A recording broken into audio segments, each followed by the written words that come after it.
You know security is hard, so let's assume we're probably gonna get pwned by noon. But if we all start to get the basics right, we might not fully get pwned until tonight. All right, I got 10 on the dot. Like I said, I want to be mindful of your time. Thank you for joining this webinar. This is Pwned the Pentester. Hopefully you can see my screen. If something is not working right, give me a holler. My co-hosts are ill and or out of the country. So it's just me today. So I will rely on you to scream and shout if suddenly something doesn't work. But this webinar, yes, it has a Christmas theme. I realize some of you probably still have your Christmas tree up, so maybe this isn't as offensive to you as others, but we are going to have a Christmas theme today. It's a Clark Griswold theme, actually. Clark is going to be, he's going to end up getting quite mad at Santa and declare war against Christmas, and he's going to try to hack Santa's workshop network, and we are going to help Santa defend his north.pol Active Directory domain. So that is what we are up to today, and I hope you enjoy this content. I had a lot of fun putting it together. We'll just do a couple quick announcements, okay, ahead of the content, just to make you aware of a few things you may want to check out in the near future here. We'll do introductions, even though that will be extremely short, because like I said, my co-hosts are out. We'll talk a little bit about why is Clark Griswold so angry at Santa? And if you don't know who Clark Griswold is, maybe, especially if you're watching this on the replay, pause this webinar, go watch the National Lampoon's Christmas Vacation, and then come back. It's not necessary viewing for today's content, okay? We can still continue if you haven't seen it, but I recommend you check it out. But we're gonna talk about why Clark is so angry at Santa, and then we're gonna defend Santa's workshop where all the toys are, so that Christmas 2020 can still happen. All right, a couple quick announcements here. The last webinar we did, so you want to start a security company, some of you have been asking about that because you missed the live version. That is now up on the YouTubes. So just check it out at the address you see there. And I think I had one more announcement. Oh, I apologize. This is, well, if you want to drive or fly, you can come. This is a little bit more for the Minnesota Twin Cities folks. But on Monday, February 10, we're going to do a DIY, or I guess it would be BYI, build your own, do it yourself, BYI or DIY. There we go. Ponagochi, which, hold on a second, I have mine with me. I've not seen one of these. They're flipping sweet. Here we go. Not sure how well that's going to come through. Let me crank that right up for you. A little Raspberry Pi Zero with an e-ink display attached to it. And its sole purpose and mission in life is to gobble up WPA handshakes. So we are going to be, if you look at that link there, 7ms.us/UG, that gives you the hardware list of things to bring along. We'll kind of be assembling them together. I'm going to show you how to assemble it, how to get it up and grabbing handshakes, and then we'll do a little hash cap fun. We will crack some of the hashes that we've captured. I think I'll try to set up a little bit of a CTF exercise. So all the information you need in the sign up link is there, 7ms.us/UG. But don't feel pressured to buy hardware and feel like you're just not going to get anything out of it if you don't bring your own stuff. I'll probably try to have one or two extra to play with, but you could just come take in the information, and we feed you too. So if nothing else, you get food out of it. But if you just want to take notes and kind of catch the replay of this when you're ready to build your own, that's fine too. But just to be clear, I'm not like buying everybody Ponagochis to put together. I would love to have those kind of funds and have it be a sponsored episode, but this is going to be bring your own hardware. Okay, quick intros. I think you know me. I'm Brian Johnson with 7 Minute Security, and I do the 7 Minute Security podcast, and then I also do pen testing and assessments and training. And my other two co-hosts are not here, so you know that's who they are. But I'm crossing them out. I was disrespectful today. No, I really like those guys, Paul and Dan, but they're one's sick and one's tied up with business, so it's all good. Throughout this presentation, I'm going to reference this site a lot. This is my kind of online wiki of blue teaming, pen testing, scripting goodness. It's called BPATI, and it stands for Brian's Pen Testing and Technical Tips for You. There's no F. Okay, I got it. I'm sharp this morning. But so when you're seeing some of these attacks and you're seeing some screenshots of things, I have to keep it kind of high level because probably each of these topics could be their own webinar. So if later you're like, what did he run? And what was the name of that tool? And what command line flags did he use? I'll point you back to bpatty.rocks where I've got full write-ups on all this stuff, okay? Also feel free to join the Slack channel at any time. Hit me up on Twitter. I get really excited about showing other people security things. So my frustration would be if you went away from this like throwing your hands up in the air being like, I didn't get it. I'll do whatever I can to help you, so please don't be shy to reach out. Okay, here we go. Let's talk about Clark Griswold. Now again, if you haven't seen the movie, that's okay. Clark Griswold he's a gentleman that's very passionate about Christmas, and in the movie there's a scene where he's strung up, what is it, like 25,000 lights, Christmas lights all over his house. And there's a big dramatic moment where he's gonna plug it in, and he's brought up the whole family out. He's gonna plug in the lights and have them all, celebrate with him this big display he's put together. So he gets the family out on the lawn.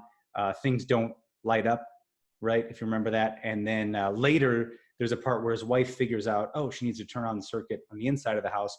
He goes to plug everything in together, and right then she flips the light switch. The lights kick on, the angel choruses fire off, and it brings down power in the whole neighborhood, right? Because he's sucking up so much of the electricity. Okay, well, in our story today, Clark has that dramatic moment, only the lights don't go on. And he's embarrassed, he's sad, he's downtrodden. The family thinks he's a joke and a loser. And so he declares right then and right there, I'm gonna get you for this, Santa. He's gonna wage war on Christmas and take his frustrations out on the big red man himself. So the stage is set for our story today, folks. And we are gonna help Santa defend his workshop. Now, in the movie, I think Clark is actually like a cereal varnish specialist or something. He makes like a coating, like a special varnish for cornflakes, isn't it? So that the milk doesn't permeate and they don't get soft. But in his spare time, he's a certified ethical hacker. So he's gone off and gotten his CEH and his OSCP, and he's been doing hack the box labs and all that kind of stuff. And he's put together a plan of attack to go after Santa's workshop. So first thing he's going to do is he's going to drop a device on Santa's network. He's going to sneak in there and plug in something that'll call back home to his master attacking box, so he can do all of this remotely and not be in the freezing cold, right? He is going to kind of sniff around the network traffic a bit, see if he can find any credentials to use on Santa's Active Directory network. He's going to keep an eye out for Kerberoastable accounts, and we'll talk about what that is when we get to that section, because I don't know if Kerberoastable is technically a word. Clark's going to be on the lookout for the lack of SMB signing in the network and abuse that to increase his influence on the systems. And finally, he is going to do some hash passing. So he's going to take the scrambled up versions of people's passwords. He's going to pass them around the network to further spread his influence and be up to no good.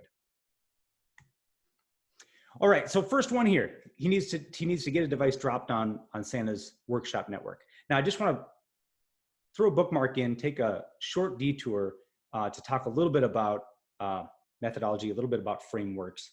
and recommend to you, if you're not already following some sort of security methodology or framework, I invite you to check out the CIS controls. I really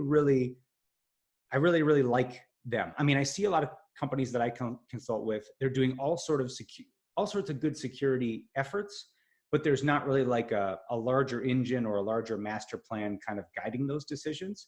And what I like about the CIS controls is that even though it is a list, right? It's a list of 20 things they think every organization should do.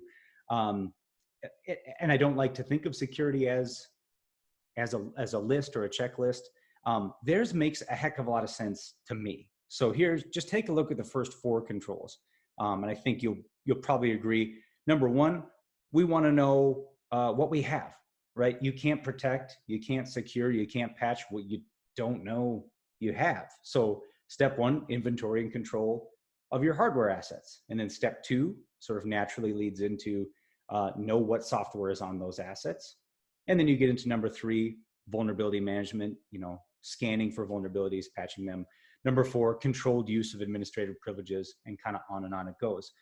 And I see a lot of companies, really big, mature organizations, look at me with puzzled, confused faces when I ask them about this. Do you have an inventory, an updated system of a list of assets that are on your network that you own, support, patch, secure, etc.? And they usually get like, I mean, kind of roughly. I mean, we know what we bought anyway. The things that we bought, those are on the network. We know about those. But if there's anything beyond that, it's kind of a head scratcher. Well, that ends up being a really big deal, because if Clark, in this case, sneaks into the North Pole network and plugs in a little shark jack, which unfortunately I don't think I have that with, but you can see from the screenshot pretty well. That's a nice little device. Let's see, I got a different screenshot here. It's from our friends over at the Hack5 organization. And it's a tiny little device with a battery on it that has different arming modes and different payloads you can rig up to it, so that when you plug it into a live network jack, it does anything you want, anything you can, create a payload for. So it could be, launching exploits. It could be just doing scanning. It could be a call back home to Clark's, attacking headquarters. But if you've got no system to know when new devices appear on your network, how are you gonna defend the network against that? And that is the question we're trying to answer. How can Santa defend against this? So I deal with a lot of smaller customers. So this suggestion I'm going to throw out to you isn't going to be the right fit for everybody. But I really like these Fing boxes, F-I-N-G. They're about $100. You can get them on Amazon. And I made the screen pretty big. They're not quite that big. They're more hockey puck sized. But they're a great way to figure out what's on your network and build a bit of an inventory. So here's a little screenshot of the phone app for my Fing box at home. So we've got my wife's iPhone here. I was able to flag that it's a personal device, whatever. It's been online for 58 minutes. And you can even assign it to owners. So I made a person in Fingbox called Amy, and I assigned this asset to her. You can also do some nice things like one-click block the device. You could just pause the internet. You could ping the device to see if it is indeed up. And then my favorite feature is, let's see, not this. Well, there is traceroute and find open ports. That's been really handy for me on some corporate networks where we see a device, it's got a weird name, we don't know what it is, so we just tap find open ports. And then sometimes based on the ports that are open, we go, oh yeah, that's that old temporary dev box. Yeah, we're getting rid of that on Friday. Okay, good. We don't have to go chase down the switch and the specific port and the desk that this thing is at. We can do it all from the phone. They also did recently release a Fing desktop, like a Windows and I think it's Windows and Mac regular desktop application to do this management. But I find I can do most of what I need right from the phone. But here's my favorite feature: automatically block new devices, and that toggle switches on. That is super cool. And not that long ago, I got busted on a pen test because of this. It was a situation where I snuck in a little Dropbox and plugged it in and kind of tucked it behind some shrubbery. Well, not shrubbery, but stuff. And client called me just a short time later and said, "Yeah, we know you were here. we saw your workstation pop up. By the way, tip for you, if you're going to sneak boxes onto drop boxes onto a customer network for a pen test, don't name it Cali. I didn't in this case, but a guy I knew a long time ago, he made that mistake early in his career, and that really nothing says I'm here like calling your box Cali 2018. So I think I called mine just Workstation 1, but it didn't matter. He got an email alert that this was on the network. It was blocked, and he was going to have to manually approve it. And so he said, well, had this been a real physical pen test and Dropbox deployment, I would have caught you, and you would have gone no further. And I thought that was awesome. I mean, I was bummed, but I mean, we want security to get better, right? So this is good news. This is a win for them. Okie doke. So Clark had no problem getting a device on the network. He's got remote control of it. Next thing he wants to do is sniff the network for credentials. And there's no better tool I can think of to point you to if you want to practice this at home in your test lab, not your corporate network, right? We all put up our left or right hand or whichever hand you're supposed to put up and swear we're not going to test at work. Because again, a guy I knew early in his career when he was getting started with some of these tools, he ran a responder-like tool and took down the corporate network. And boy, was that guy embarrassed. Anyway, responder. It is a LLMNR, NetBIOS, and MDNS poisoner, blah, blah, blah. There's the description right from the GitHub page.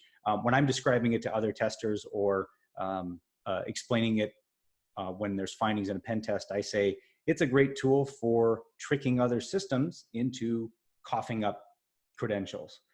So let's see what this looks like in practice, and then we'll kind of talk about what's happening behind the scenes.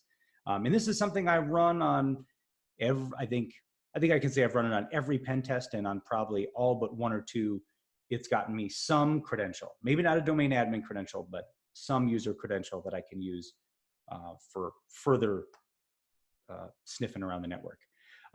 So this is the head elf machine. This is kind of Santa's right-hand elf. And head elf is a domain admin and wants to go get some files off of one of the file servers named Rudolph.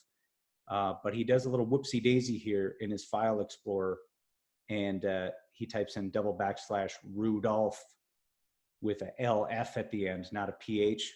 Okay, whoops. Windows tries to reach that server for a little bit and then says, sorry, I can't find that device. There might be a problem. Run the network diagnostics. And does anybody besides me hate when you accidentally hit enter to that and then it's doing all this troubleshooting and you're like, no, stop. I don't want you to do that.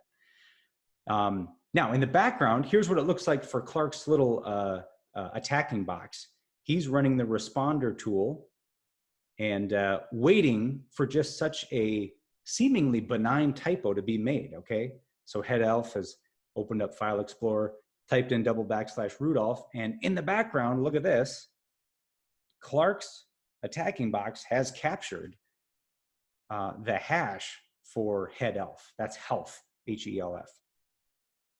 All right, so what's happening in the background that's allowing that to even happen in the first place? Basically, once head elf's machine looks for /Rudolph with a misspelling in it, right? His machine is kind of talking to the DNS server and going, hi there, have you ever heard of a machine called Rudolph with an LF at the end? And the DNS server responds, sorry, pal, never heard of it. So then head elf's machine uses NetBIOS and LLMNR broadcast to kind of scream a different way to the whole network. Anybody out there know about this system called Rudolph? And it's those type of broadcasts that Clark's evil attacking box can basically raise his hand for and say, yeah, that's actually me. Let's start up a bit of a conversation here. And head elf's machine is none the wiser and says, okay, cool, let's start a conversation. Here's some authentication information. And Clark's machine is able to grab the hash of the head elf password.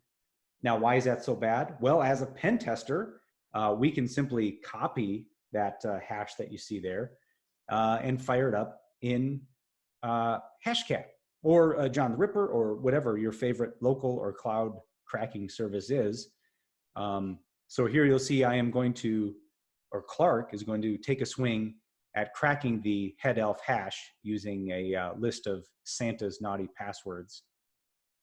And I was just reading that with the power of the consumer grade, very affordable cracking hardware, just as just sort of a broader thing to let you know, I believe any 8-character password, doesn't matter how complex it is, can be cracked in like 2 hours or less. So that's just something to think about as you're tightening up your password policies this year. But in this case, Head Elf used the all too familiar Winter 2019. Clearly, he's got to get in there and update to Winter 2020, right? I don't need to tell you that. There's a little bit of sarcasm implied there. Please don't use Winter 2020 as your password. Don't use season plus year as your password, because all of those seasons plus all the years are in these word lists that pen testers love to use to crack your password, okay? So just like that, sometimes that's how quickly a pen test can be over. Not over, but that's how quickly a pen tester can get to a position of domain admin, godlike status over the whole network. Listen for a hash, capture it, crack it, impersonate Head Elf, or maybe add a new domain administrator, like a backdoor account. And just like that, Clark would be able to see all the things and all the stuff on the network. Okay, really bad news. So how can Santa defend against this? Well, I'm so excited. This is probably my favorite part of the presentation. I want to share with you a brand new, as in the last couple of days, tool from my pal Hacker Novice. And this is called CanaryPi. This is, many new features are being added, probably as I'm giving this webinar right now, but it's a wonderful little Docker container that is going to be able to, it's going to be a great defensive tool for your network. But right now, if you want to go grab this, this will detect responder running in your network. And I pasted this little screenshot here of the Docker commands because really you can just copy and paste that into a notepad. So here's what I did. I downloaded a Ubuntu server instance, and I'm happy to help you if you need help with that. If you're not a Linux person and that's just kind of makes you go, I don't know about that, dude. I'm happy to help you get that set up. Install Docker, and then these commands, the Docker run commands, I copied and pasted those into Notepad. I filled in the fields you need to populate, and just attached this to a Google account that I use for some alerting. Copy and paste that into the terminal for Ubuntu. This thing is up and running, and then when I was over at my attacking box, I can see, or what you're seeing here in this screenshot, is that the CanaryPi is sending out some of these bogus requests to see if anybody responds to them. So they're sending out requests for machine names that don't exist, and they can detect that my Kali box is running responder. So right away, within seconds, I'm getting an email that looks like this. Attack detected from IP address, with MAC, blah, blah, blah, blah, blah. It was a NBNS response for a machine name that doesn't exist. So this is so cool because of all the super expensive, AI threat killing, hunter, tiger uppercut, squashing, fill in your favorite acronym, expensive tools. So far, I have not seen any of them detect the plain old vanilla running of responder, which if that's happening, I mean, that's early signs of likely very bad things to come for your organization. So I've got this running in the lab. Like I said, Hacker Novice is adding new features to it all the time, but it's nice to get an email that the attack is up and running. And then also, once the attack subsides and hasn't been seen for a while, you also get an email about that. Because there's always the question, right? Like, let's say you see the attack and you go shut down the offending machine or unplug it or something, but maybe you don't know another machine has been compromised and now it is running responder. Well, this CanaryPi is going to tell you where the responding is coming from, and then also at least give you some degree of assurance, right, when the attack is shut down. So Really, really, really cool, and quick and easy to get set up. So I'm just so excited to talk about it more. But check that out for free on his GitHub site. And thank you, Hacker Novice, for the work you're putting into that. I believe on his plate coming up soon is the ability to detect port scanning and maybe some other things as well. We're throwing all sorts of ideas at him now, like be able to detect if something like the man-in-the-middle 6 tool is running, which we don't cover in this webinar, but we will in the future. So love it. Just so jazzed about it. And then as far as actually like disabling those insecure protocols, there's some GPOs to toggle. So the one here for turning off multicast name resolution, you want to turn that to enabled. And then also for wins, you want to disable those.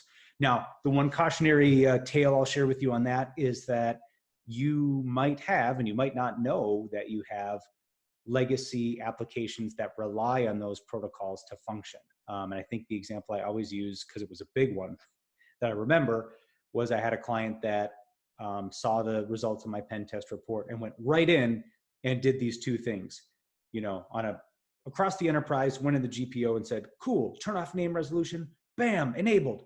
Disable NetBIOS over TCP/IP, boom, okay. And I think they did that on like a Thursday night or something. And then Friday morning, they found that their primary sort of legacy remote control support tool, I don't remember the name of it, but it relied on those protocols to find people's machine names in order to give them remote control support. And suddenly that was completely broken. The help desk couldn't help. And so it was a bit of everybody's head on fire to re-enable those GPO settings and then wait for them to propagate. And they were finally able to support the network.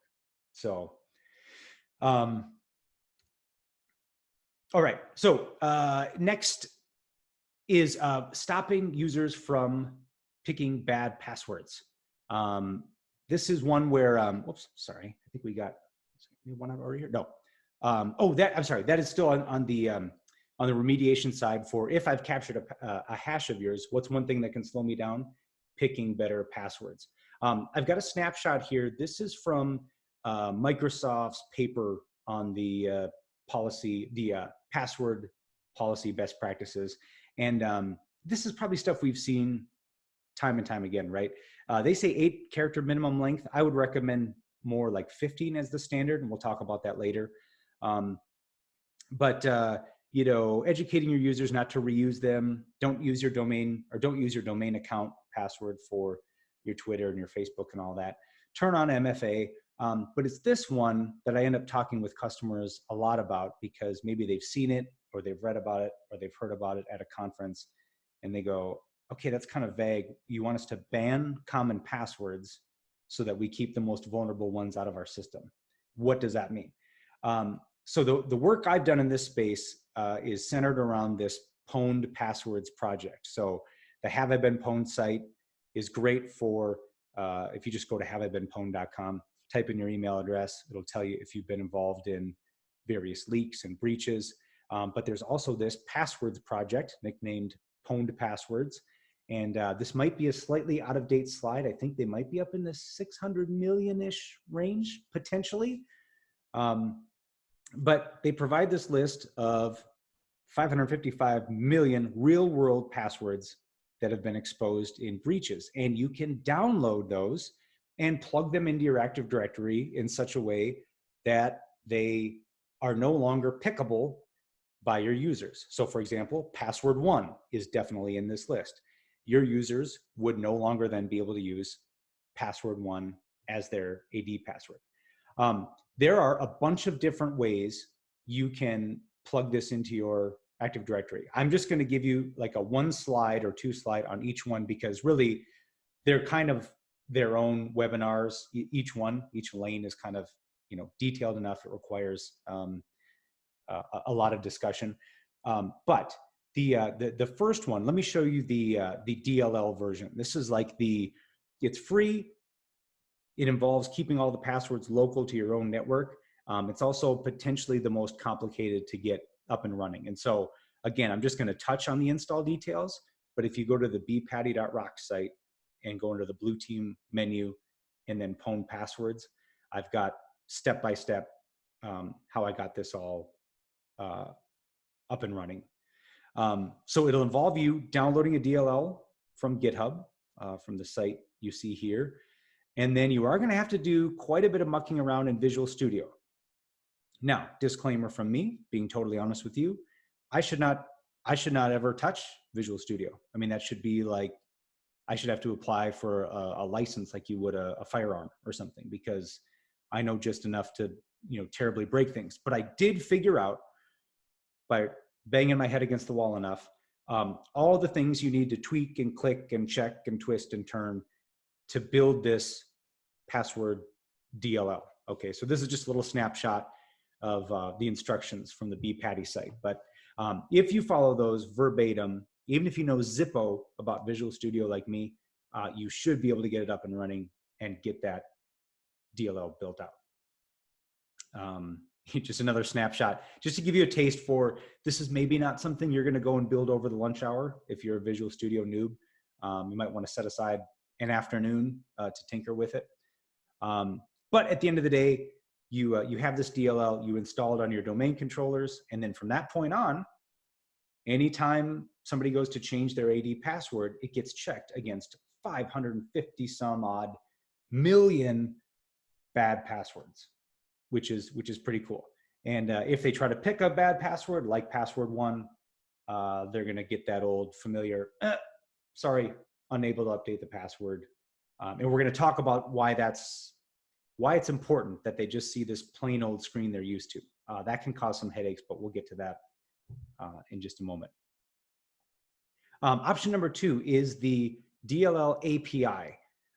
So this one is much quicker to install because you can just slurp down the DLL from the GitHub page. You copy that to the C Windows System 32 directory on all your domain controllers. There is one registry change you need to make, and then you reboot, and then all the future password resets are checked via the API to see if somebody's picking a pwned password or not. I won't go into it too much here, but if you've got security concerns about that, I can point you to a paper that I think will better explain it, because my first thought was, oh my gosh, some public API is going to see the full hash that I'm attempting to set my account password to, but that's not the case. It's not like that. They do see a fraction, like the first few characters of it, but then kind of the full hash checking is done local. So if that got your hair up on your neck like it did for me, let me know and I can point you to, I think Troy Hunt has got, right on his site, has got a very thorough explanation of how it works, so you can decide if it's the right fit for your organization. And again, they see the same old screen when they go to set their password to password one. Brr, can't do it. It doesn't meet the length, complexity, or history requirements, etc. And then the final option, this might be a little bit more comfortable for you if you're used to kind of the standard, install a little MSI package or run an executable to install a program. This would be great. This is a commercial option, safepass.me. Full disclosure, they've advertised on the podcast before, but they're the only one I'm familiar with that has a download a package, install it option, as opposed to kind of rolling your own with the DLLs that we just looked at. So they leverage the same Troy Hunt Pwned Password database, and it installs like the programs you're probably used to installing, right? So you double click the MSI, you click next, next, next, you reboot, and it's golden. One thing I really like, though, that's unique to, I think unique to this particular solution, is you can make your own word list that additionally gets checked when people go to reset their password. So you could have it set up so that not only does every new password reset get checked against 550 some million bad passwords, you can also say, Also check this list here. So Santa spun up his own word list, and he didn't want any of the reindeer names to be used as password. I really like that because I've seen some companies get really, really granular with this because they don't want people using their company name as part of their password. Because maybe their company name is some weird, mashup thing that's not going to be in a word list, but they don't want people picking company name 2018, company name 2019, right? So this would be one way to do that. And I know some of you are going, oh my gosh, is this Pwned Passwords list going to grow to the point where there will be no passwords left to pick? you're just like, I'm done with passwords. Yeah, and then maybe by that time we'll be doing, I don't know, eyeball scans or stool sample analysis or something as our password, whatever. But still, look at this. You can go bonkers, and the end result is the same. People will see the can't change the password. Sorry. So a warning about this. You may be saying to yourself, well, wait a minute. Is this to say that if a user picks a password that, let's say, really doesn't meet the password complexity of the policy, the message, the error message they see is going to be the same? Like, can't you make this thing say your password meets the domain requirements, but it's on Troy Hunt's naughty list? Unfortunately, no, not without some sort of third-party tool. I even opened up a ticket with Microsoft and I said, hey, can we somehow get under the hood and in the registry and tweak the verbiage so that people would know, they made a password that's complex enough or long enough to satisfy the GPO, but they picked a naughty list password. But no, at this time you can't. So what I've been recommending to companies is some training, maybe a lunch and learn, maybe an email communication. Don't just do this Friday night and expect people to be happy Monday morning. Do some training with them and some coaching with them and have them understand this is what's happening and this is going to be your user experience, so that they're not flooding the help desk with calls going, I know I have a password that's 15 characters long and it's your stupid system's not working. Well, they may be picking something long and strong enough, but it's on the password naughty list. So like most of the things we've been talking about, deploy with caution, deploy with preparation and testing done first. If you wanted to kind of step into this lightly, you could audit your environment right now to see what kind of bad passwords you have.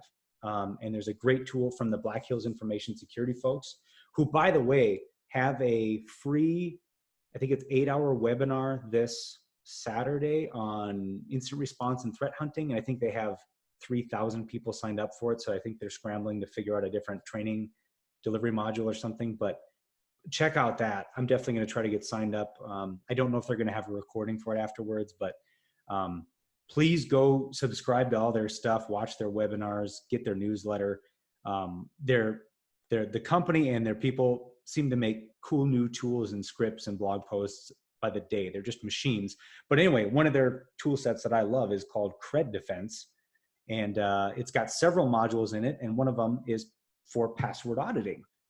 So the idea here is that you download some big word list. If you need help finding some, I can point you to many, many good ones.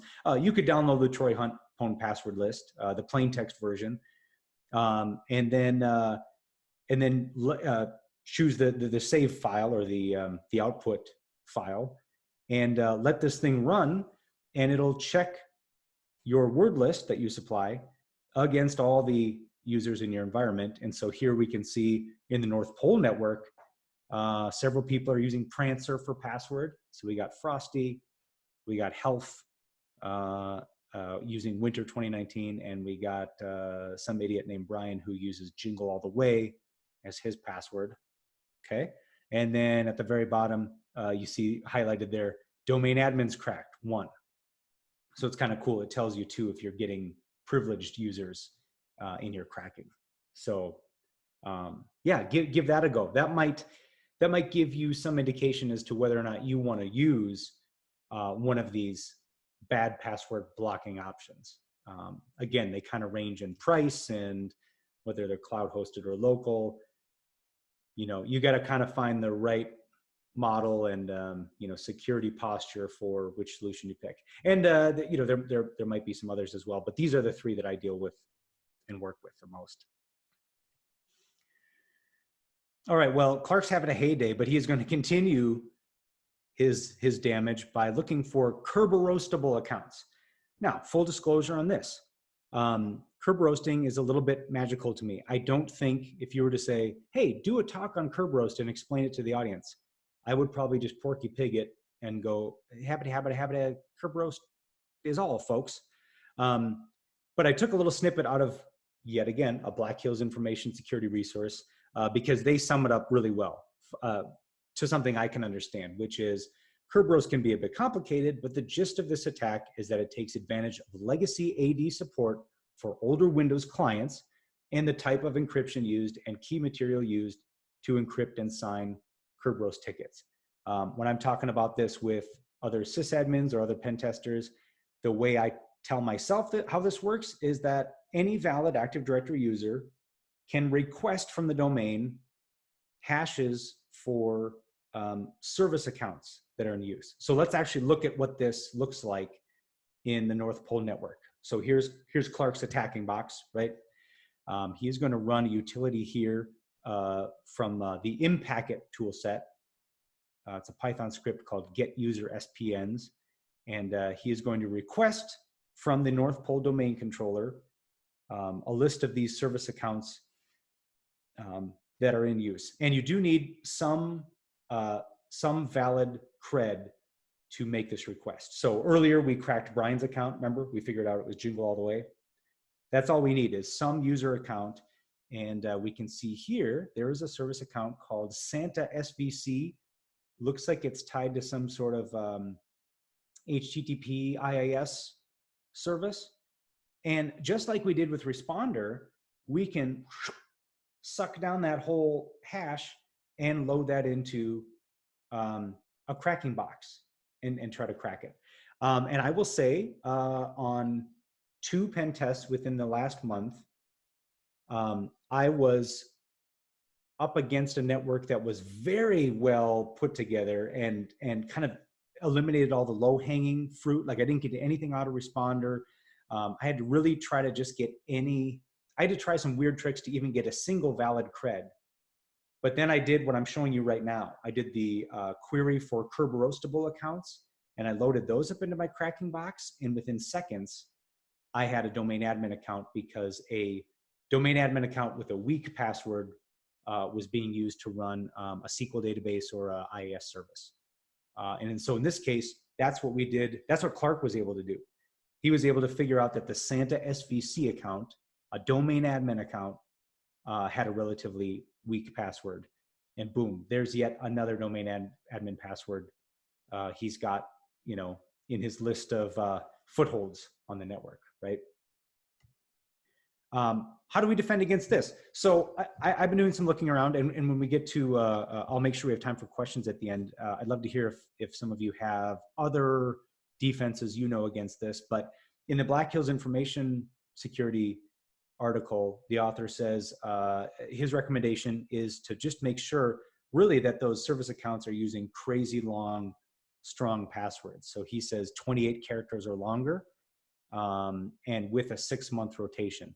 Now, I don't know if that's practical. I mean, I've seen environments where they just go, oh my gosh, we'll never be able to do that. I mean, we're going to have to make a 3-week project out of just figuring out where all these accounts are used and rotating the password and testing everything out.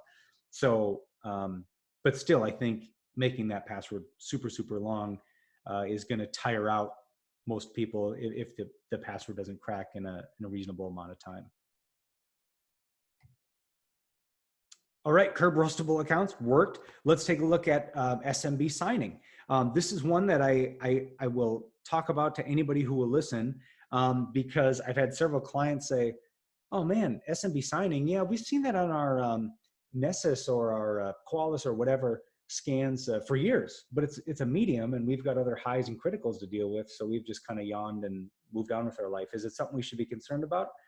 And I say, listen, I did the same thing for years until I saw a presentation by Marcello, who I think is, he's the author of Crack Map Exec, and I believe is also with the Black Hills Information Security team, and he showed how to abuse SMB signing to get very quick domain admin access on a network. And so I'll kind of preach to anybody who will listen to consider this SMB signing finding as a high or a critical. Basically how an SMB conversation is supposed to work kind of looks like this. And this is a graphic I got from a SANS white paper. But we've got a laptop here who's telling a server, hi, I'm Mark, I would like to log in. And the server says, okay, cool. If you're really Mark, then encrypt this little bit of data with your password hash. And so Mark's machine goes, yeah, here it is. Here's that encrypted bit of info you were looking for. And the server says, yeah, that all checks out. Access granted to this resource. Okay, that makes sense. Now with with a lack of SMB signing, so in other words, if SMB signing is not enforced, this sort of situation can happen. It's the same conversation, but you look right in the middle there, there's Clark's attacking box.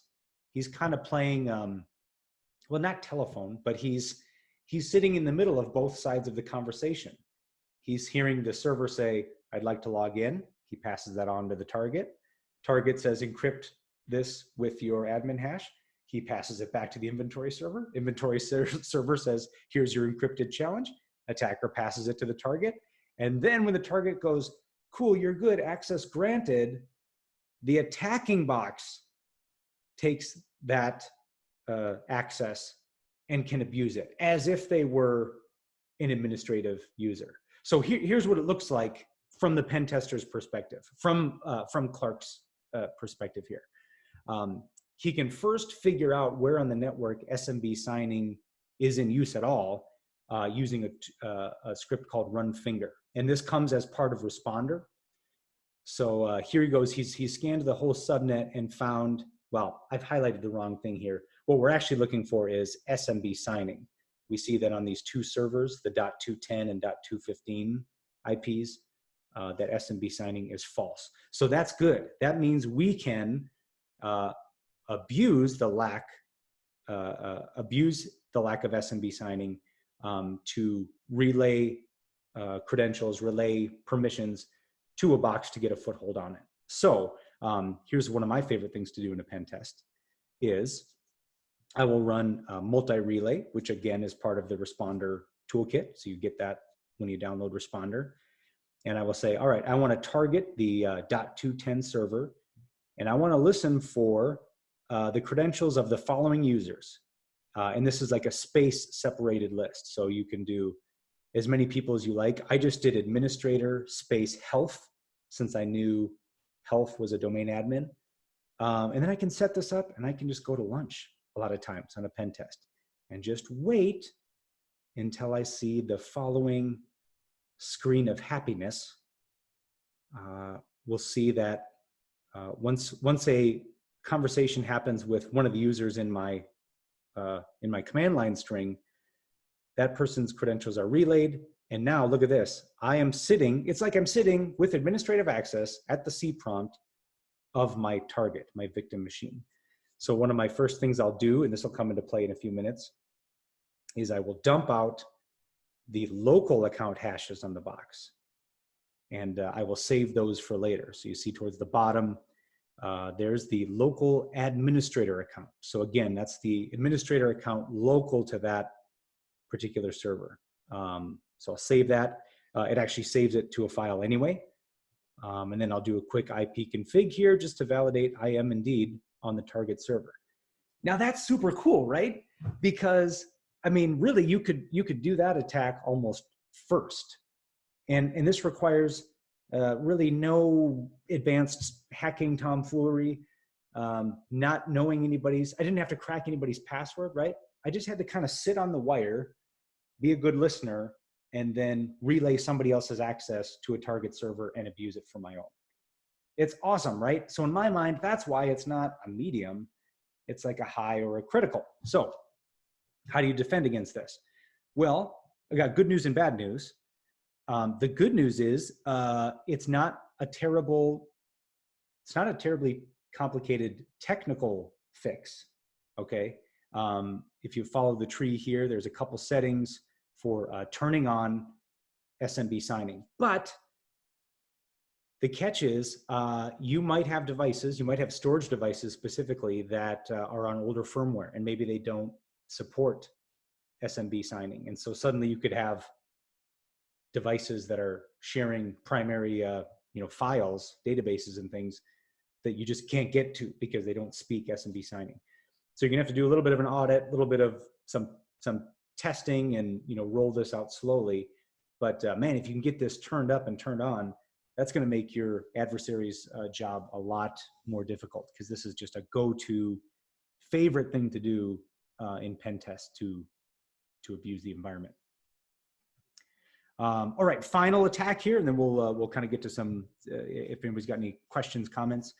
Pass the local admin hash. So you remember back when I ran that multi-relay and I abused SMB signing to get a hook onto this .210 server, and then I ran the dump command and I dumped out the hashes for the local accounts on that system. A great way, if you've compromised one box, a great way to compromise all sorts of boxes is to take that hash for the local admin account and pass it around the network and see if it's good anywhere else. This is a beautiful, beautiful attack to do from a pen tester's point of view, because I don't need to crack that, okay? I don't need to know what it is. I don't need to spend time in Hashcat. I literally just copy that, and I use a tool called crackmapexec to pass it around the network. So my command syntax there says, all right, crackmapexec, I want you to try to do an SMB connection to this whole subnet, 192.168.168.0, using the username administrator and the hash of, and then I paste in the hash, and then I specify tac local auth, meaning don't try to authenticate, don't test these credentials against the domain, test these against the local machine. And often what I will see are pages and pages of this output. And what you're seeing here is as it's checking each machine, it is giving me a green plus, and then in parentheses, pwned, letting me know the credentials worked and they are administrative credentials. So suddenly, in just minutes, seconds, I've gone from fully compromising one machine to having administrative rights over much, if not all, of the network. And so now I can, if I'm a bad guy, I can plant malware, ransomware, keyloggers, turn on your webcam, turn on your microphone. I mean, the sky's the limit, right? All from that SMB signing medium severity vulnerability. So that's why I'm so fired up about it. And that's why, again, I'll talk about this specific finding, all day to anybody who will hear me out. But it's these kind of things, these low hanging fruit that they take a lot of, they can take a lot of time to prepare the environment to, actually put these mitigations in place. And how can Santa defend against that whole, one local admin hash to rule them all? With LAPS, the Microsoft Local Administrator Password Solution. And the idea there is LAPS, which is free and from Microsoft. It's a little MSI file and a DLL that you push out to your enterprise. And once it touches each machine, it randomizes and strengthens the local administrator password so that it's different for every machine. So, for example, if Clark were to have compromised ELF DT01 and dumped out that local admin password, then that same local admin password would not have worked on DT02, Frosty, Jack Frost, Mrs. Claus, right? I think sometimes the best we can hope for is that an attacker compromises one machine and then is in kind of a jar, right? Just like can't break out of there, can't escalate, can't spread influence. And LAPS is a great way to do that. And then they've got, so those credentials for the new passwords, they get stored in Active Directory. And then you've got this wonderful little GUI tool that you can just query, just type in a machine name and query Active Directory to retrieve those credentials. I think I had heard from other engineers that LAPS got a bad name when it first came out because all people heard was, oh dear God, the credentials are stored in Active Directory. That means anybody can see them, and therefore Microsoft sucks at security and don't use it. Well, if you set it up incorrectly, that's true. Any AD user might be able to query for those passwords. So you want to set it up right, and you want to test and audit your configuration from time to time.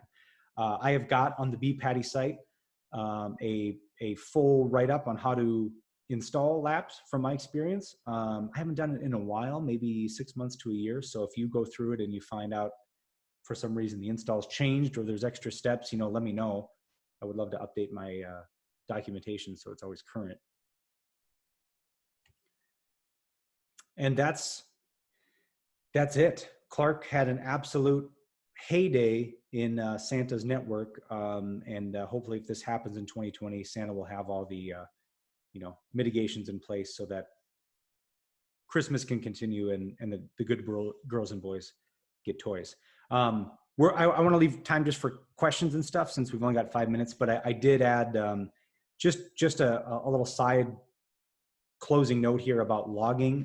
This is more for smaller environments, but I've been doing some proof of concept installs of this free Logging Made Easy, LME project on GitHub.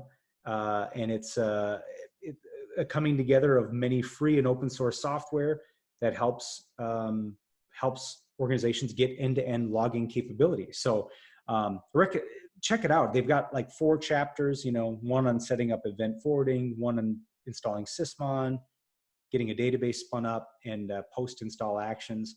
And really, when I say they give you everything you need, they give you everything you need. So not even just here's what you click, here's what you do. Here's the actual GPOs you need to import into your Active Directory to make this sing.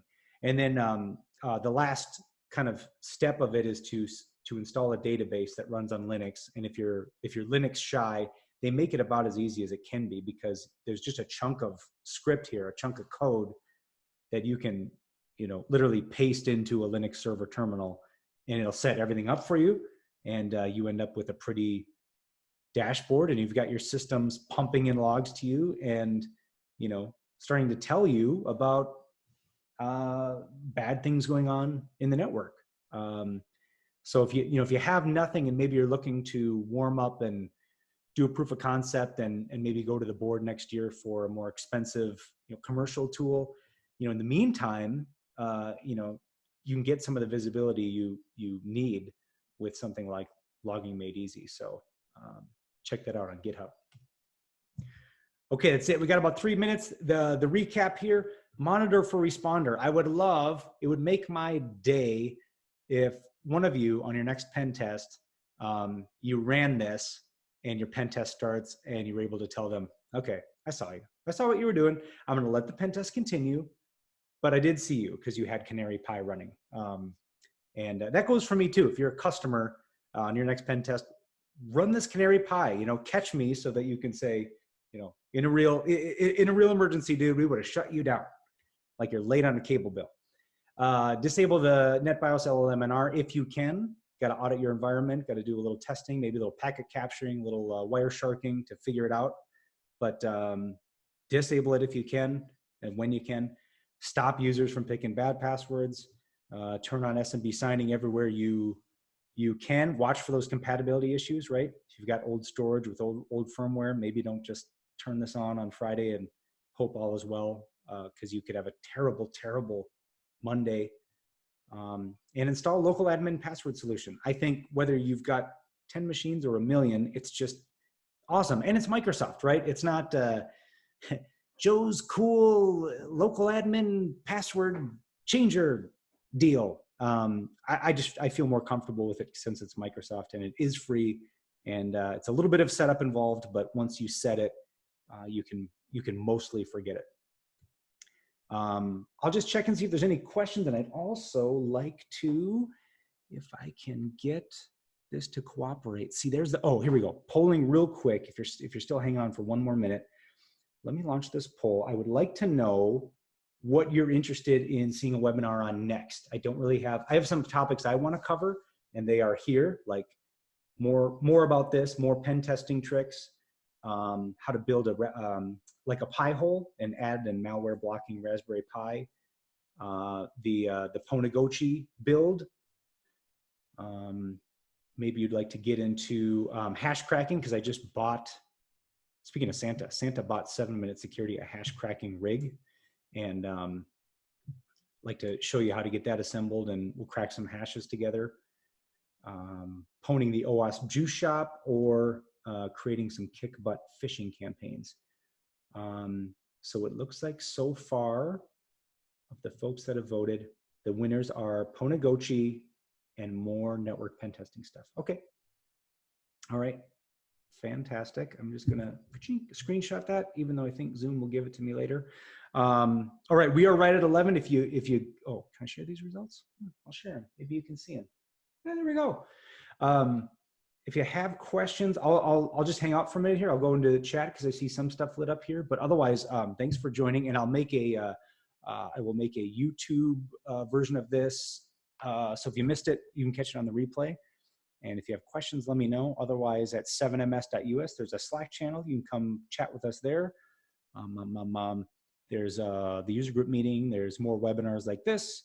Vulnerable machines. It's all to help you take the next step in your IT and security career. And so, yeah, have a blessed day. Otherwise, I'll hang out for a minute and chat and see.